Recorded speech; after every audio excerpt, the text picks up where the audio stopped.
Vendedor, vamos a continuar aprendiendo el nuevo modelo de ventas. Este libro que estamos estudiando de Jerry Acuff y Jeremy Miner. Mira, en el capítulo anterior hablamos de la filosofía que debes de tener, de la mentalidad de enfoque 100% al cliente. Y dentro de este enfoque, dentro de esta filosofía y del nuevo modelo de ventas, viene un capítulo muy interesante que es el que vamos a ver hoy, que se llama El poder de tu voz. Empieza con una frase de Julian Treasure que dice: la voz humana es el instrumento que todos usamos. Es el sonido más poderoso en el mundo, probablemente. El único que puede empezar una guerra o decir te amo. Y aún así, muchas personas creen que cuando hablan, los demás no los están escuchando. Muchas veces a los vendedores nos dicen: oye, hablas mucho, o sea, párale, no, pareces cotorro, no estés hable y hable y hable, deja que el cliente hable y escucha al cliente. Probablemente algunas veces, no sé si te ha pasado, que estás hable y hable y hable y ya no encuentras más que hablar después de una hora y como que te pierdes al momento de hablar. Déjame decirte algo, no pasa nada. No pasa nada porque lo más importante es que sabes cómo comunicarte con los demás. Lo que tienes que aprender son algunos tips, algunos trucos que los vamos a ver ahorita sobre cómo usar el poder de tu voz. Así que la voz es la conexión con otras personas. Si la usas de manera sabia y de manera apropiada, pueden ser tu activo más grande.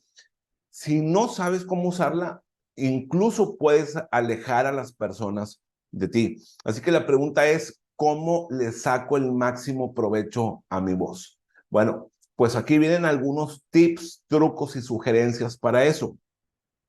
Pero primero, te quiero decir lo que comentó Chris Voss, que es un negociador de rehenes del FBI. Dijo: tu voz por sí misma puede ser una obra de arte. Las personas cometen un grave error al usar una voz firme, una voz asertiva, cuando intentan transmitir un mensaje. Utiliza una voz más suave, más sutil e incluso más juguetona, así entre comillas. En lugar de enfocarte en las palabras, en qué decir, enfócate en cómo decirlo y cuándo decirlo. Es decir, enfócate en crear curiosidad, colaboración e interés. Fíjate, tres aspectos que vamos a ver a continuación: curiosidad, colaboración e interés. ¿Cómo lo haces? A través de tu tono, en el cómo lo dices, y a través de tu ritmo, en qué tan rápido lo estás diciendo o qué tan lento lo estás diciendo. Tus prospectos estarán más abiertos a escucharte de esta manera.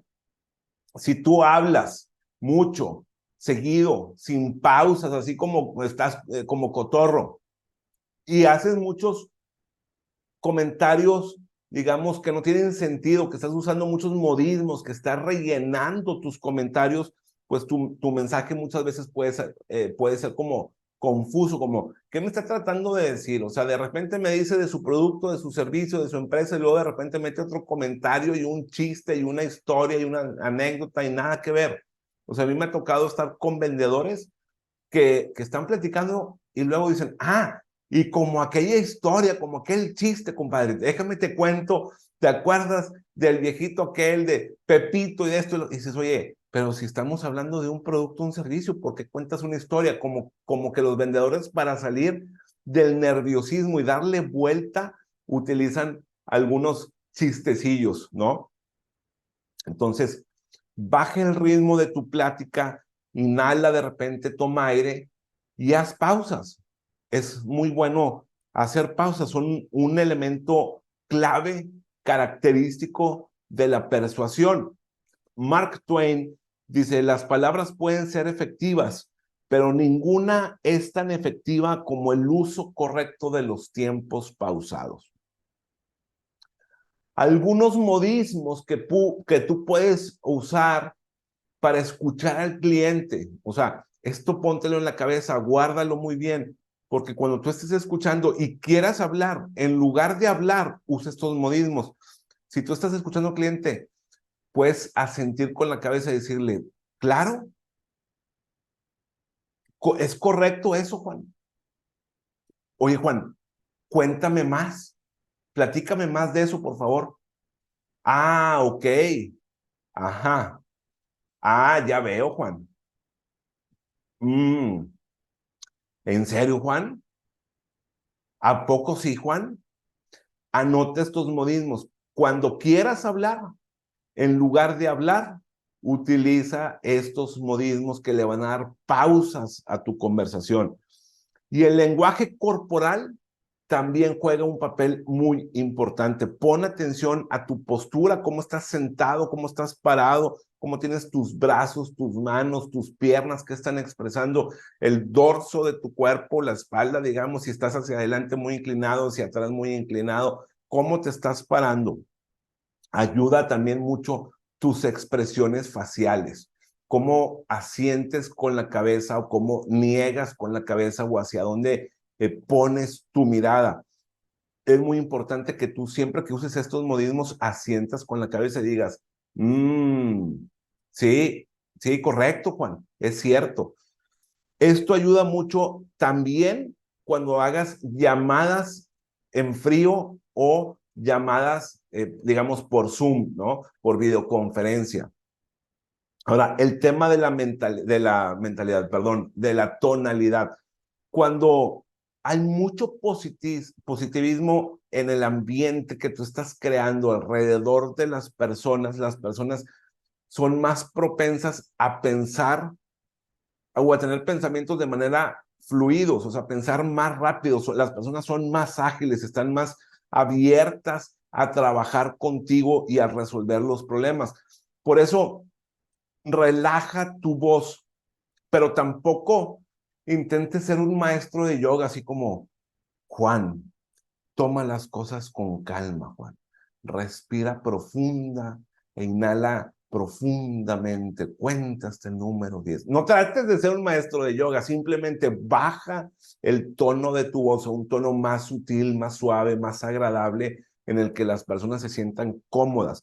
Lo único que tienes que hacer es tener un tono relajado, ser agradable, ser más juguetón con tu lenguaje, con tus palabras, usar un poco más de modismos, ser un poquito más, digamos, neutral, más natural, más tú como ser humano, menos vendedor, ¿no? No saques tus guiones, no te memorices tus guiones así, de la P a la PA, o sea, no tiene sentido, sé más empático. Porque si suenas como el clásico vendedor que está leyendo un guión, un script, vas a parecer como robotito. ¿Y tú qué crees que pasa cuando suenas como robotito? ¿Qué pasa cuando te llaman del banco, del call center para venderte una tarjeta de crédito o un servicio de telefonía y cambiarte de tu compañía de teléfonos a otra para darte una promoción en tu tarjeta de crédito o de otro banco que te quiere vender una tarjeta de crédito? ¿Cómo suenan los vendedores que no paran de hablar, que tienen un guión enfrente ahí en su computadora? Y el prospecto pues se da cuenta. Así como yo me doy cuenta cuando me llaman de un call center, pues el prospecto también se da cuenta que somos un guión, que somos un robotito. Ahora, fíjate, los tres aspectos importantes que mencionábamos: misterio, sorpresa y curiosidad. Misterio, sorpresa y curiosidad. Las sorpresas enganchan al prospecto, ganchan la atención del prospecto. El misterio y la curiosidad mantienen la atención del prospecto. Para sorprender, tienes que romper el patrón que estás llevando a cabo. Para romper el patrón, pues tienes que hacer algo que el prospecto no está esperando, algo sorprendente, ¿ok? Y puedes empezar. Y no digo, fíjate, porque luego lo tomamos así como, bueno, me voy a poner una máscara, ¿no?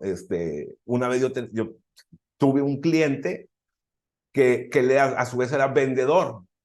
Y entonces decía, no, yo me pongo máscaras y llego con mis clientes con máscaras de lucha libre. Y yo, ¿cómo que llegas? Sí, es bien divertido y le da otra dinámica. Y yo, bueno, pues cada quien, ¿no? Entonces, a lo que me refiero es que tú puedes hacer diferentes preguntas y desarrollar diferentes historias después de esas preguntas. El misterio es muy poderoso porque crea la necesidad de un cierre, de un final. Todas las personas queremos respuestas.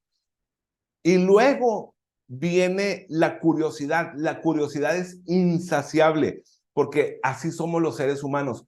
Ponte a ver cómo Televisa crea las novelas o cómo en Colombia se crean las novelas, o a lo mejor, no sé si te gustan las novelas, no sé si haya novelas en Perú o en Argentina o en Uruguay o en Paraguay o en Venezuela, pero debe de haber, ¿cierto? Dicen que hay muy buenas novelas en Latinoamérica, entonces ponte a ver cómo estos productores de televisión hacen las novelas, son muy buenos para crear historias, para crear misterio y curiosidad. Generalmente, no sé si te ha pasado, que dices, oye, se van a juntar, ¿no? Las comadres, se van a juntar las mamás para ver el final de tal novela. O sea, ya vieron toda la novela, ya les crearon el misterio y ahora tienen la curiosidad de saber cuál es el final de la novela. La curiosidad nace cuando nos percatamos de que existe un faltante en nuestro conocimiento. Y un faltante es como una herida, o sea, tú tienes una herida ahí y dices, falta que sane, necesito que cure. O cuando te pica un mosquito y el mosquito te da mucha comezón y te está rascando, ¿verdad? Y dices, ay, pues, o sea, necesito que ya sea cascarita, que ya sane, que comezón me da. Ese es un faltante y esa es la curiosidad. La curiosidad es la necesidad intelectual para responder preguntas y cerrar esos patrones. La clave para crear curiosidad es abre un faltante en tu cliente, en la mente de tu cliente. Abre un faltante en las necesidades de tu cliente. Luego presenta tus ideas y trabaja con historias en cerrar esas ideas. Por ejemplo, otro de los ejemplos que te crean muy buena curiosidad son las noticias, ¿ok? Si tú aún ves programas como los noticieros, fíjate cómo te dicen, oiga compañero, aquí en mi ciudad hay un noticiero muy famoso y la locutora tiene muchísimos años, es muy conocida, ya es una señora grande de edad, y ella sale con dos otros locutores o comentaristas de noticias y le dice, oye compañero, fíjate que hay una nueva droga y que es muy probable que se las estemos dando a los niños sin darnos cuenta porque la tenemos en la cocina, por decir algo, un titular de noticias. Y dicen, ¿en serio, licenciada? Sí. Y le voy a contar qué droga es, pero primero vamos a una pausa comercial. ¿Qué hacen las noticias? Te dan el título, te dan el headline y te dicen, oye, está pasando esto, hay una nueva droga, es muy probable que se la estemos dando a los niños porque la tenemos en la cocina. Pero ahorita te lo voy a contar después de la pausa comercial. Primero ve los comerciales y luego te voy a decir cuál es esa droga. Entonces, las noticias son expertos en crear la curiosidad también de los seres humanos.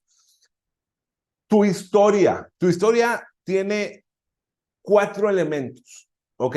Vamos a ver estos 4 elementos. 1, debes de tener una posición impenetrable con tu producto, es decir, tu producto o servicio tiene que ser innegable, o sea, es el mejor que hay, punto, no hay más. Si no lo tienes, no lo vendas. Si no tienes el mejor producto o servicio, mejor no lo vendas. Tú debes de entender al 100% las necesidades de tus clientes y de tu mercado. Debes de saber qué es lo que están buscando, qué es lo que les interesa. Y las preguntas son la manera más poderosa de establecer esta posición. Cuando tú le preguntas a tu prospecto de manera inteligente, posicionas a tu producto o servicio como un producto o servicio inmejorable, innegable, impenetrable. O sea, nadie más va a poder penetrar porque lo estás posicionando de muy buena forma. Número 2, la herramienta número 2 para crear historias. Combina datos, características, beneficios, preguntas y anécdotas. Debes de ser muy claro. Tu historia debe ser muy sólida, debe ser poderosa y también debe ser una historia repetible, una historia duplicable que la puedas emplear con todos tus prospectos y con todo tu mercado. Debes de usar mucho tu lenguaje corporal, tu tono de voz, el contacto visual es sumamente importante, que siempre estés viendo a los ojos o la mayor parte del tiempo viendo a los ojos a tu prospecto y lógicamente usar tus emociones. La herramienta número 3 para desarrollar historias es la lógica y emoción. Los hechos y datos son buenos, venden a la larga, pero en el momento, corto plazo, en el momento, estando ahí sentado con el prospecto, son muy aburridos. Tú tienes que ser humano, porque los hechos y los datos, las estadísticas, aburren, abruman, no atraen, no se quedan, no penetran en la mente de tu prospecto. Las historias lo que hacen es que crean memorias en la mente de tu prospecto porque contienen mucha emoción. Las historias contienen mucha emoción. Así que los líderes, los vendedores profesionales que pueden crear y compartir buenas historias tienen una posición inmejorable ante sus prospectos, tienen una ventaja competitiva sobre otros vendedores. Y número 4, la herramienta número 4, basa tu historia en una hipótesis que esta hipótesis debe contener la satisfacción de la necesidad de tu cliente. O sea, la hipótesis es cómo satisfago la necesidad de mi cliente y ahí tienes que basar tu historia. En eso tienes que basar tu historia. Es decir, tu historia le debe demostrar cómo tu producto se adecua a tu cliente. No porque el producto de tu competidor es de menor calidad, sino porque el tuyo tiene una mejor posición, una posición innegable, inmejorable. Permanece al tanto del siguiente episodio porque vamos a continuar viendo estos tips, trucos y sugerencias para vender, para desarrollar tu historia, para usar el tono de tu voz, el ritmo de tu voz y cómo puedes vender más con el nuevo modelo de ventas. Viene información súper interesante para que puedas trabajar. Ahora, yo te recomiendo que trabajes ya en desarrollar tu historia bajo estos conceptos para que puedas mejorar la historia de ventas que tienes. Y hazme un favor, comparte estos episodios, estos podcasts con otros vendedores de tu equipo o algún compadre o alguna comadre que tú sepas que necesita ayuda para vender.